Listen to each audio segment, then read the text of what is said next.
gostaria de agradecer a presença de vocês. Nós vamos dar início a mais um curso livre do Instituto Humanitas. Essa é uma atividade de extensão que o Instituto Humanitas realiza, sempre com convidados nacionais ou estrangeiros, para falar dos temas mais diversos de suas pesquisas, de seus estudos. E hoje nós temos a honra de ter aqui o professor José Dias do Nascimento Júnior. O José Dias é professor do Departamento de Física da nossa universidade, ele é astrônomo,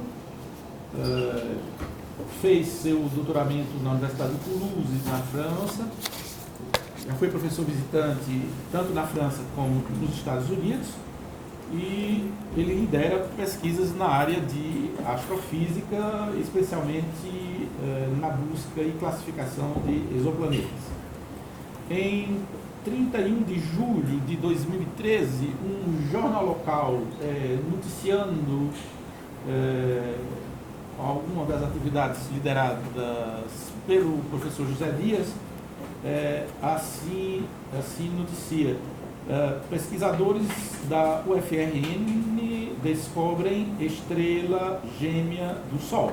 E a matéria assim dizia: Corosol 1. Esse é o nome da estrela gêmea do Sol, identificada por pesquisadores do Departamento de Física Teórica e Experimental da Universidade Federal do Rio Grande do Norte. A descoberta, que ganhou projeção internacional, permite analisar a evolução do Sol e da vida no planeta Terra. A estrela possui, a estrela gêmea, né? A estrela possui massa e composição química semelhantes ao Sol e é cerca de 2 bilhões de anos mais velha. Essa é uma pesquisa que foi liderada pelo nosso convidado. E agora eu deixo a palavra com ele e vou me retirar da mesa para ouvir a palestra dali, uma vez que ele vai apresentar coisas que eu também quero ver. Então, obrigado e você vai... Muito obrigado, professor. Vou... Você pode participar. Bom, pessoal, agradeço o nosso querido professor Ali pelo convite ao Instituto Humanitas, né, que é na verdade, a espoleta desse evento. E já declarar que não é um sentimento muito tranquilo de sair do outro lado da cerca e vir falar desse lado de cá, né? Porque minha plateia lá é de físicos, né, matemáticos, e aqui eu estou no Centro de Ciências Humanas, né? Então, mas eu espero que no final dessa conversa a gente entenda que existe uma convergência nisso tudo, né? De fato, a provocação do professor aconteceu no momento que a gente conversou sobre um tema que me é muito peculiar desde a época do meu doutorado. Tem um livro famoso em francês que chama Física e Realidade, onde é um livro que faz uma interpretação dos resultados da física moderna. Essa física moderna é uma física que apareceu exatamente quando a física clássica começou a entrar em crise.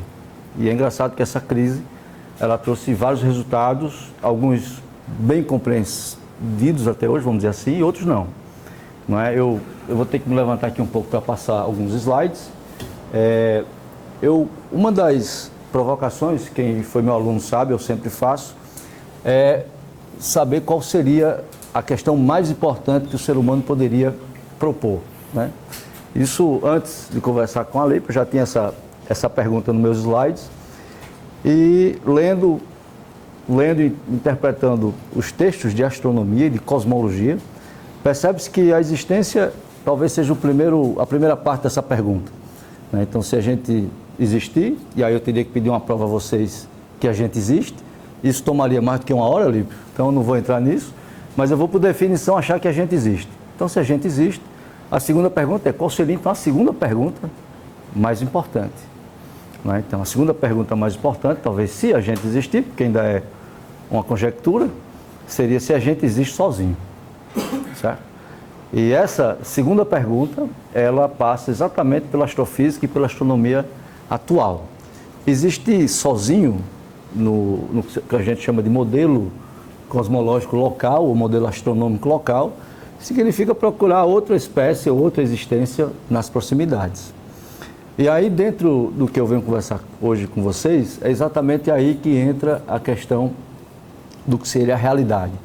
Ou seja, os astrônomos, os físicos de uma maneira geral, eles tentam entender fenômenos, eles procuram por coisas que eles não necessariamente sabem que existem. Então, muitas vezes a gente está procurando o efeito sem saber mesmo se o efeito existe. A gente vai juntando as sombras, às vezes precisa da matemática, porque não dá para convencer somente com conversa, e é assim que se faz a ciência. Eu trouxe na primeira parte dessa conversa, o debate, dizer que o debate não é recente, né? No centro dessa pintura magnífica, na Escola de Atenas, de Rafael, nós temos aí duas figuras importantíssimas e que quase resume muito do que eu vou dizer agora. Não vou falar de todo mundo no quadro, tem uns famosinhos aqui, né? Mas, sobretudo, nós podemos no centro falar de Aristóteles e Platão, certo? Ou seja, ao mesmo tempo em que Platão está apontando para cima e está dizendo, olha, seja qual for a existência, ela é algo completamente organizada, pré-determinada, onde se a gente souber dos parâmetros iniciais, tudo vai sozinho. Já Aristóteles, outro mestre, mas estudante de Platão, aponta e diz assim, tudo bem que as equações, elas vão dizer sobre como as coisas são e como elas vão ser, mas o dia a dia e o caos e tudo que vai acontecer nesse plano vai mudar a nossa realidade. Então a gente já vê um embate aí sobre a realidade substancial, nessa realidade dessas representações clássicas, e essa fenomenologia do dia a dia. Então, um pouco sobre isso. Claro que eu não vou passar sobre os conceitos de realidade, mas é só para dar uma ideia que esse é um assunto e essa é uma tensão que existe, inclusive, na física. Seria a física completamente determinística e já pré-escrita, ou ela muda de acordo com a descrição de cada um dos sistemas, certo? A interação do sistema com quem observa, a gente vai ver daqui a pouco, é importante, certo? Pois bem, indo um pouco mais além, essa figura aí, na verdade, é uma figura que eu vou projetar aqui, porque pode ser que alguém não acredite que ela é verdadeira. Isso aqui é uma experiência que a gente faz lá no Departamento de Física. Eu já saúdo aqui meu colega Carlos Chesma, que é físico experimental. Me perdoe aí pela montagem, viu, Chesma? Acho que vocês estão vendo aquele padrão ali, né? Ali, ó. Certo? Esse padrão aqui é super interessante. Esse experimento é o experimento de Thomas Young, certo? Ele pegou uma luz, uma fonte, jogou numa fenda, tem uma fenda aqui mínima. Na verdade, se a luz fosse descrita como Newton acreditava que era, seria essa experiência daria um ponto, dessa forma aqui, certo? A partir do momento que eu coloco ela para passar numa fenda extremamente cerrada, estreita, se a luz fosse partícula, ela não passaria. E se a fenda fosse muito larga, ela passaria no meio e nós teríamos uma fenda ali vertical. O que acontece, por incrível que pareça, é que o padrão que aparece exatamente lá na parede é esse padrão aqui, com pontos máximos e escuros. Isso aí colocou toda a física clássica em crise, porque se Newton já acreditava que a luz é partícula, para passar nessa fenda, a luz precisa interferir, na verdade ela precisa ser onda, e ela passa aí, ela interfere, porque aí tem duas fendas. A gente poderia ter feito a fenda única e depois a fenda dupla. Mas eu já entrei na fenda dupla, que é para entender que esse resultado é um padrão de interferência. Interferência é uma das qualidades da luz como sendo onda.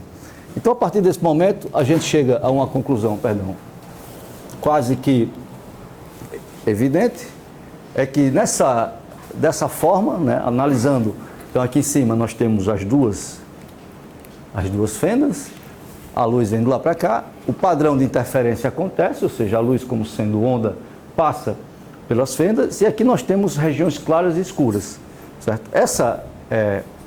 Esse experimento, ele, entre outras coisas, mostra à física que o padrão, na verdade, de interferência, somente poderia acontecer se a luz ela for onda e partícula. Na verdade, em momentos ela é onda, em momentos ela é partícula. Esse é o princípio da dualidade, certo?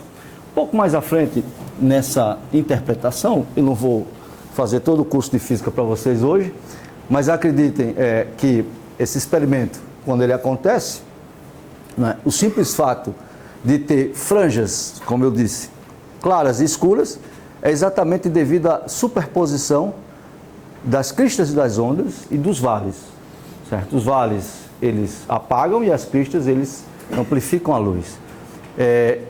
O mais interessante desse experimento é que ele traz uma realidade de algo que não é somente partícula ou somente onda, mas é um emaranhado dos dois estados ao mesmo tempo, certo? Indo um pouco mais à frente para resumir, né, claro, eu preciso dar o crédito aí da experiência de Young, Thomas Young, 1801. Então ele trouxe esses padrões de interferência e nisso aí mostrou que de fato onda e partícula se misturam, certo? Uma outra pergunta que os físicos então começaram a fazer, ok, então se a gente por acaso começar a fazer o mesmo experimento, nós temos aqui novamente a fenda, certo? Então está aqui as duas fendas, nós temos a tela. Se nós lançarmos partículas aqui e a visão for clássica, acontece os dois padrões, porque somente partículas vão passar por essa fenda ou por essa. Quando é onda, nós vamos ter um padrão de interferência e é aí que mora uma parte super interessante dessa interpretação. Primeiro jogou-se luz, depois se jogou-se átomos e depois jogou-se moléculas. A luz é muito complicada, como vocês sabem, não dá para jogar um pouquinho de luz de cada vez, porque o fóton é algo, até observar o fóton vai modificá-lo. Mas átomos, pode-se jogar um depois do outro, e depois do outro, e depois do outro. O que eu quero defender para vocês, que é exatamente uma parte importante dessa minha fala, é que se eu jogar um átomo, o primeiro, ele vai passar por uma das duas fendas e vai atingir o anteparo. Se eu jogar o segundo, se ele passar pela primeira fenda, não vai criar o padrão de interferência, certo? Vai criar esse padrão que vai passar pela primeira ou pela segunda. O fato é, experimentalmente, quando a gente lança o primeiro átomo, o segundo átomo vai passar pela segunda fenda. E assim por diante. Então, a própria fenda e o próprio átomo, de alguma forma, o experimento vai fazer com que o primeiro átomo passe na primeira fenda e o segundo, e o padrão vai acontecer. Pergunta que eu faço para os senhores: como o segundo átomo sabe que o primeiro passou em uma fenda? Certo? Fica a pergunta. Segunda peculiaridade desse experimento é que os físicos, na verdade, eles são capciosos. Eles podem usar a prerrogativa de tentar observar o que é que se passa. Ou seja, com a luz é difícil, porque a própria observação é baseada na luz. Então, se a gente observa, a gente precisa de luz, nós vamos modificar o próprio experimento, porque observar significa colocar luz no experimento. Mas a gente pode contar, a gente pode colocar, por exemplo, os dispositivos que quando alguma coisa passe ele acuse, sobretudo com átomos. O fato é, a partir do momento de que se observa o experimento, o padrão de interferência, que era aquele de máximo e um espalhamento, ele para de existir e acontece isso aqui. Então, fisicamente, a gente conclui que o fato de tentar contar os átomos ou tentar observar muda o padrão de interferência, certo? Ou seja, o que determina, na verdade, essa mudança? Seria uma mudança da realidade? Qual seria a consequência de somente observar o fenômeno, certo? Então foi aí, dentro dessa discussão, que eu comecei exatamente a pensar sobre usar essa ferramenta, na verdade, usar esse experimento como uma ferramenta para induzir um pensamento muito maior, de como o observador muda a realidade, certo? Bom, eu não vou dar todas as respostas hoje, mas essa explicação, para ninguém ficar muito preocupado e não dormir hoje, existe uma explicação que não é simples, né? Tem uma frase de Niels Bohr que diz o seguinte: se alguém entende perfeitamente a mecânica quântica, é porque não estudou o suficiente. Porque quando você realmente estuda a mecânica quântica, você percebe que até as contas são complicadas, mas a interpretação é uma parte ainda mais complicada. A explicação de Niels Bohr, existem várias explicações para isso. Existe uma mais aceita, que a gente chama a explicação da escola de Copenhague, que é uma escola, na verdade, uma explicação probabilística, que ele fala exatamente que existe, quando você observa, você tem um colapso da função de onda. Isso quer dizer que, na verdade, você destrói o padrão de interferência porque você modifica o experimento só por observação, certo? Existem outras soluções, né? Essa aí seria uma. Aliás, deixa eu fazer um comentário sobre isso. Quando o Niels Bohr colocou essa explicação, o próprio Einstein, na época, retrucou. E foi nesse contexto probabilístico, né, de você observar e as coisas acontecerem ou não, que ele disse a famosa frase que Deus não joga dados com a humanidade. Porque ele achava que isso seria uma coisa, essa casualidade, seria alguma coisa muito grosseiro para estar acontecendo. Claro que tem outros físicos da época que também se alinharam com Einstein, mas de fato uma interpretação sobre isso ficou como uma interpretação da escola de Copenhague e as outras interpretações. Não vou dar todas aqui, mas para levantar um pouco a curiosidade de vocês, uma das explicações que eu acho também bastante interessante é que a realidade ela seja multifacetada, não somente de acordo com o experimento, mas de acordo com o universo de possibilidades que existem. Na verdade, a teoria dos multiversos entra um pouco dentro disso aí, certo? Em cada um dos universos você poderia ter resultados diferentes para determinados experimentos. Isso explicaria também porque as constantes da física são as que são. Não tem nenhuma razão para essas constantes serem exatamente essas que são. Nós poderíamos ter diferentes universos com diferentes constantes. Alguns colapsam e dão errado, outros permanecem como esse nosso, onde a velocidade da luz é a velocidade da luz, a constante, a massa do elétron, a massa do próton, assim por diante. Então essa é um pouco a interpretação atual do que seria esse experimento.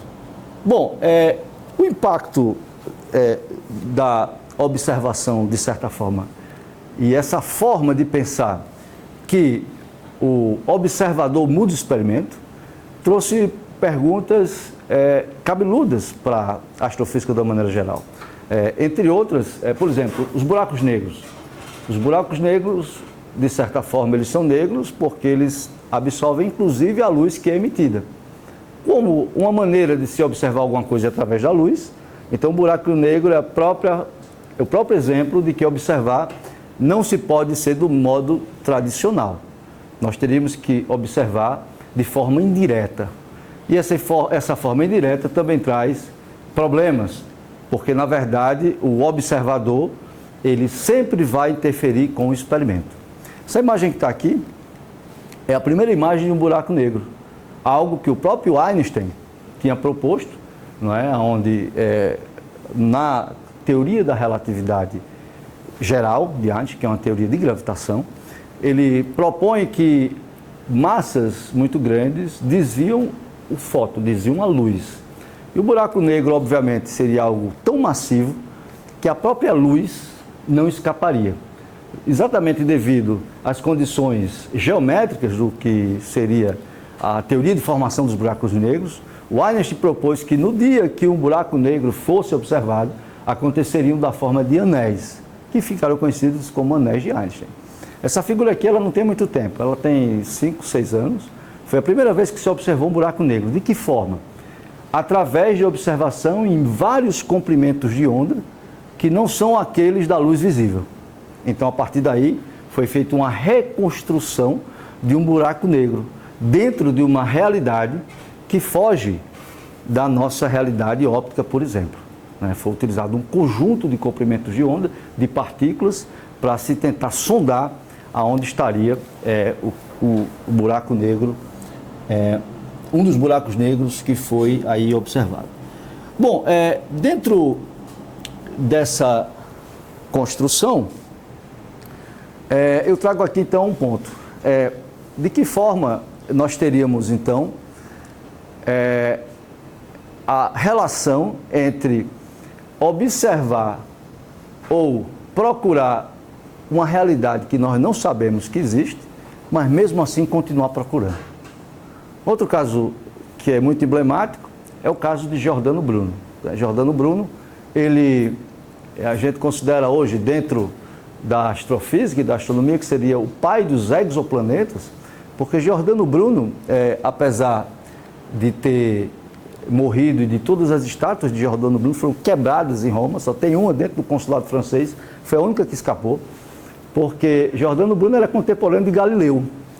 E ele, de uma certa forma, dizia em todos os lugares que deveriam existir muitos sóis e todos esses sóis repletos de planetas. Aqui e acolá vinha alguém e falava: Giordano, dá um tempo aí, isso aqui vai pegar mal para você. Ele falou: não quero saber. A convicção dele era aquela. Galileu do mesmo jeito, só que Galileu ele tinha uma conexão militar, uma conexão diferente de Giordano Bruno. E assim Giordano Bruno, ele propôs não somente que outros planetas deveriam existir, mas que seriam habitados. E mais, ele falava da realidade cósmica e plural, certo? A realidade cósmica e plural de Giordano Bruno é algo particular a ele. E de que forma isso foi construída dentro do que Giordano Bruno defendia. Possivelmente, isso não é uma coisa certa, isso é um ponto de debate, mas possivelmente Giordano Bruno ele teve acesso a livros que estavam escondidos, na verdade, nos porões das igrejas, e esses livros abriram uma fenda, na verdade, dentro da realidade de Giordano Bruno, e essa foi um pouco o passo primeiro para que se começasse a descobrir os exoplanetas. Claro que é um ponto importante, porque como eu falei anteriormente, se você começa procurando alguma coisa, você vai passar pela questão, obviamente, de que essa coisa ela existe ou não. Mas ao mesmo tempo, como é que se procura algo que você nem existe e nem sabe como é? O passo de Giordano Bruno foi super importante. Eu vou passar agora, claro, que de Giordano Bruno para acontecer a revolução dos planetas, passaram-se aí 400 anos. Então, nós tivemos aí a física totalmente modificada, a tecnologia totalmente modificada, mas, sobretudo, a crença primeira de que planetas poderiam existir fora do Sistema Solar, certo? Para dar um posicionamento para vocês, a dia de hoje, nós temos mais ou menos 5.000 planetas fora do nosso Sistema Solar descobertos por astrofísicos do mundo inteiro. E, ali, para comentar, a estrela que a gente descobriu é uma estrela gêmea do Sol, que seria uma boa opção para ter um planeta igual à Terra. Ainda não descobriram um planeta, o que é um bom resultado, porque a técnica ainda não consegue revelar planetas pequenos. Então, desses 5.000, a maior parte são superterras, que são planetas iguais à Terra, mas gigantescos. São planetas gigantes, gasosos, como Saturno, como Júpiter. Alguns terrestres menores do que a Terra e alguns do tipo Netuno, certo? Terras, nenhuma até agora, certo? Se vocês tiverem alguma pergunta durante a apresentação, podem fazer, fique à vontade, certo? Tudo bem? Alguma pergunta, algum comentário? Não? Pois bem, essa história, para chegar até aí, do que eu chamo da pequena revolução, na verdade eu digo que tiveram duas revoluções, mas de certa forma, para chegar nesse slide anterior, nessa condição de 5.000 planetas, nós tivemos que criar um modelo gravitacional, observacional com Tycho Brahe, depois com Johannes Kepler, com as leis de Kepler, Galileu, Newton e todos esses físicos que colocaram uma teoria até chegar nos telescópios, certo? Essa pequena revolução, em 400 anos, ela trouxe essa realidade, que temos 5.000 planetas hoje em torno de estrelas espalhadas pelo cosmos.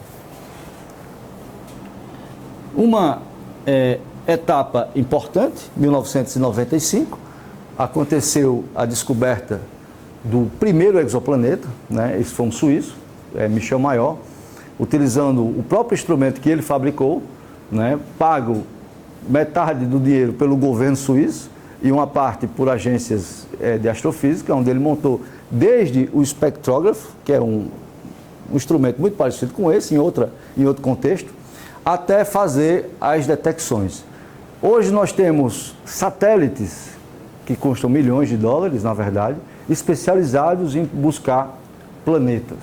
Na verdade, não é buscar planetas, mas planetas que sejam parecidos com o nosso. Porque também não tem interesse em qualquer tipo de planeta. Nós precisamos de um planeta, pelo menos para responder uma parte do que eu diria que seria aquela segunda pergunta.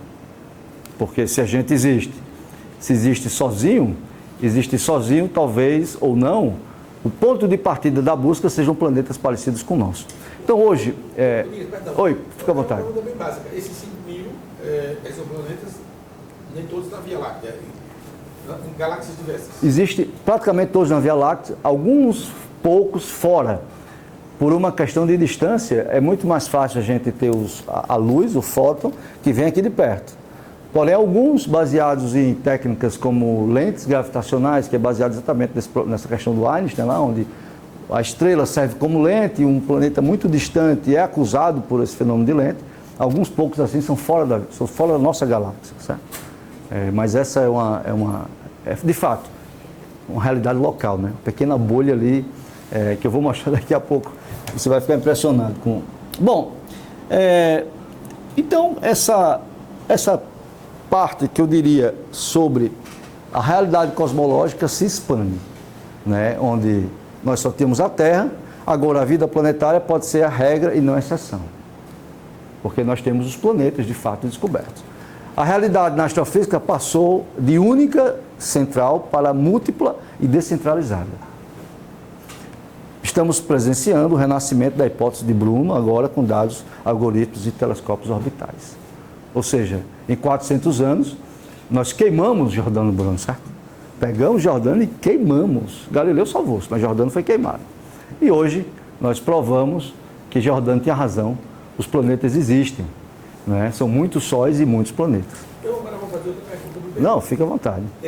Mas é uma curiosidade mesmo, uma coisa que você disse assim, bem na passando e que me deixou muita curiosidade. Você, quando eu estava situando o Giordano Bruno, você disse, certamente ele encontrou, e aí em porões das igrejas. Por que isso? Isso para vocês,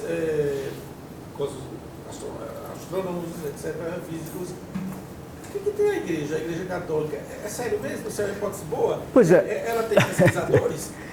Por que você estaria nos porões e Giordano Bruno ficou pesquisador? Eu queria também uma pergunta que é uma especulação pura. Claro, também talvez se vá ao encontro dessa daí. Eu digo, quais seriam as evidências que ele teria para chegar a essa tese de que há sóis, vários sóis em vários universos aí? Não seria pura imaginação, uma ficção puramente, né? Mas que imaginação sem evidência é ficção. E o fato de hoje a ciência moderna confirmar essa hipótese, digamos assim, delirante dele, não seria um acaso também, embora ao mesmo tempo eu penso, mas que outros também disseram, tiveram ideias doidas assim, que foram confirmadas agora? Eu entendo. É especulação. Não, mas é especulação boa, você tem razão. O fato de achar que Giordano deve ter tido acesso, porque a própria história do modelo do Sistema Solar, ele passou por baixos e altos e regressos quando veio da sua origem grega até aí. Por exemplo, o modelo heliocêntrico, ele é mais antigo do que o geocêntrico. No entanto, houve uma regressão. E aqueles que defendiam o modelo heliocêntrico, eles foram calados, porque o geocêntrico deveria ser o modelo que a própria igreja defendia, certo? Então, o próprio Galileu, quando ele observou as manchas, ele, por hipótese, ele começou a dizer que talvez essas manchas não fossem manchas no Sol, mas fossem manchas que passavam entre a gente e o Sol, mas não o Sol. Porque o Sol era perfeito, como é que ele vai ter uma mancha, uma coisa tão... Sabe? Então, o modelo heliocêntrico, ele já existia, mas o geocêntrico foi imposto e depois ele reapareceu novamente.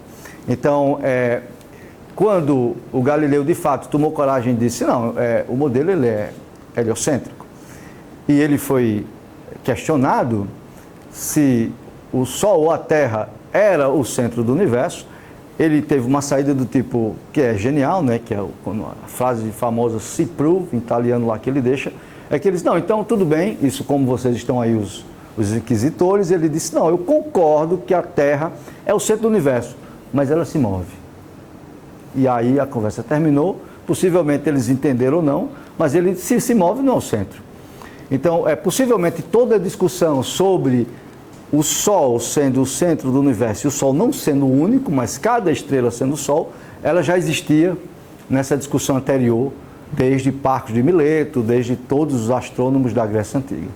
Então, a junção, por hipótese, como você disse, de delírio, mas um delírio com um astro de cultura nesses livros, que estavam nos porões da igreja, os livros que eram proibidos, possivelmente deram essa culinária para Giordano Bruno chegar nessas ideias. Ou não, ou pode ter sido, mas ninguém, como Giordano Bruno, ele é ali a âncora desse pensamento, fica nele realmente a primeira proposta dos exoplanetas e dessa pluralidade cósmica, né? Então, mais ou menos, seria a minha resposta para isso. Ok? Mais alguma coisa? Quando ele diz que existe uma realidade cósmica plural, ele se refere a outros planetas ou que a realidade tem outros níveis? Na verdade, Giordano aí, a pluralidade é sobre sóis e os sóis com outros planetas e os planetas habitáveis. Então, a realidade é sobre existir tudo que a gente vê na Terra em outros planetas em torno de outras estrelas. Essa é a realidade da pluralidade cósmica, né? A partir dos olhos de Giordano Bruno. Que no final eu vou trazer a relação disso com a própria fenda, né? O que a gente está agora é um pouco, se vocês me entendem, querendo conectar, porque que a interpretação de Giordano Bruno ela é tão importante para abrir para outras ideias e para outras dimensões com relação aos exoplanetas. Pois bem, pois não. Quando o Nando Reis canta o Segundo Sol, ele de certa forma está poetizando quando o Segundo Sol chegar lá na canção. De certa forma ele está poetizando o que o senhor falou. Exatamente. Nando Reis com o Segundo Sol, ele é engraçado que é quase par e passo com a descoberta. Não tem nada a ver, certo? Eu nunca conversei com ele, mas eu gostaria que ele tivesse conversado comigo, porque ele é mais famoso do que eu, né? Mas foi muito engraçado, eu adoro essa música, por sinal. Mas, de fato, quando o Segundo Sol chegar, uma vez ele explicou isso numa entrevista, que era exatamente ele falando para alguém que era astrólogo, que ele não acreditava em astrologia, dizendo assim, quando o Segundo Sol chegar, aí ele faz toda essa poesia linda, como sem acreditar que vai chegar um dia, né? Mas chegou, ele teve... Pois bem, consequência, né? Eu coloquei as consequências que eu vou dizer filosóficas e culturais disso tudo. Estamos sóis. Agora é uma questão científica testável. Porque até antes não. Até antes nós tínhamos uma questão que era aberta, era uma questão produto da alucinação talvez de um ou de outro. Mas não, agora nós temos uma questão científica testável, com pessoas pagando para fazer esse teste, né? A astrofísica nos obriga a reconfigurar essa nossa noção de realidade. Então, o olhar agora, ele muda completamente, não é? Quando eu era aluno de física aqui, com o Sherman, não faz nem muito tempo, falar de exoplanetas era um pouco assim, algo que beirava o charlatão. Assim, olha, isso aí, sabe? Os artigos não eram aceitos, certo? Michel Mayor, que foi orientador do professor Renan, né, inclusive, o meu primeiro artigo foi com o Michel Mayor, né, depois vou mostrar uma foto dele aí. Ele teve que esconder que estava procurando os planetas para poder o artigo ser aceito. Ele dizia que estava procurando outras estrelas muito pequenas, em torno das estrelas maiores, para poder fazer a coisa andar, porque a comunidade não tinha os olhos abertos para essa realidade. Então, hoje, o que existe é essa mudança, essa reconfiguração da nossa realidade. Um mundo fechado para o universo, habitado e aberto, certo? Um centro geocentro para o cosmos, ou seja, relacional, dinâmico e vasto. Pois bem, uma primeira conclusão, né? Estamos 4h45. A astrofísica é uma forma moderna de filosofia cósmica. Como eu vinha para o Centro de Ciências Humanas, eu disse, eu vou colocar um pouco, eu vou usar um pouco, certo? Vamos falar filosofia cósmica. O que eu quero dizer com isso? É que as questões agora, elas partiram desse contexto filosófico local. E a minha pergunta é, qual é o impacto na sociologia ou na filosofia da descoberta do exoplaneta? Certo? Aí eu fui olhar sobre a origem da sociologia.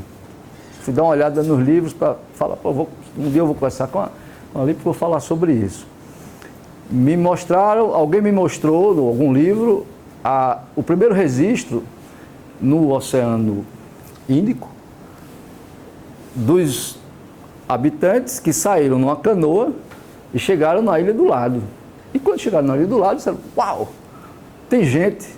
E as pessoas estão fazendo o que a gente faz, estão fazendo fogo, estão fazendo tudo. E aí eles ficaram alguns dias olhando e voltaram com aquela informação para a tribo, lá na região do Havaí, né, tem muitas ilhas ali na Polinésia e tal.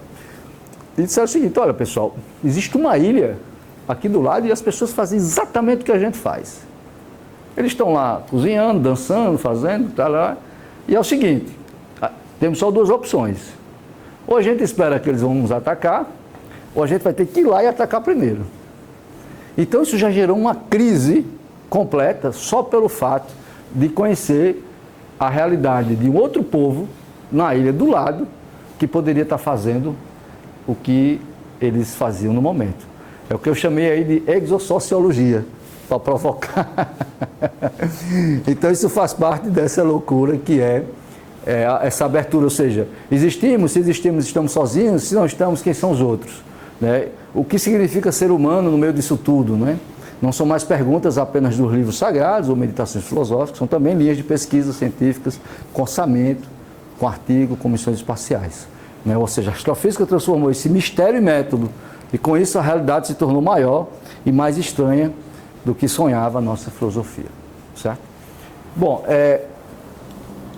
como reflexão final, né, aí eu jogo um pouco, que a gente pensa um pouco sobre essa realidade participativa, na verdade, de que forma a realidade, e aí eu não sou professor especialista em temas como a realidade, de que forma a realidade, quando ela é comunitária, ela se transforma em algo que é completamente impossível de ser destruído.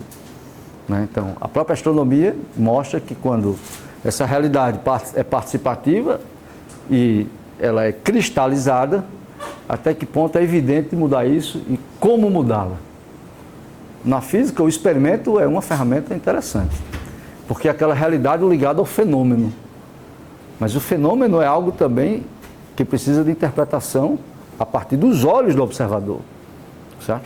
Então, a própria experiência da fenda tem questões que até hoje, por exemplo, não são evidentes, como essa que eu mostrei, né? A questão da dualidade onda-partícula, ela é bem aceita, mas, por exemplo, a questão do átomo passar em uma fenda ou em outra, quando você muda o referencial, você destrói a interferência. Então, a própria experiência se modifica. Né? E, de certa forma, nessa pequena jornada da física moderna, a gente percebeu que questões como as questões da mecânica quântica, elas completamente quebraram o que seria o limite do saber.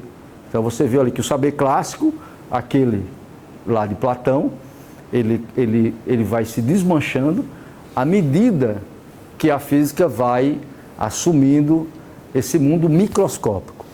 Mas possivelmente a mesma coisa vai acontecer no mundo macroscópico. Como é que essa mudança de escala, na própria procura por vida, vai nos afetar, certo? Então eu deixo esse questionamento e abro para as perguntas, acho que é por aí. Obrigado.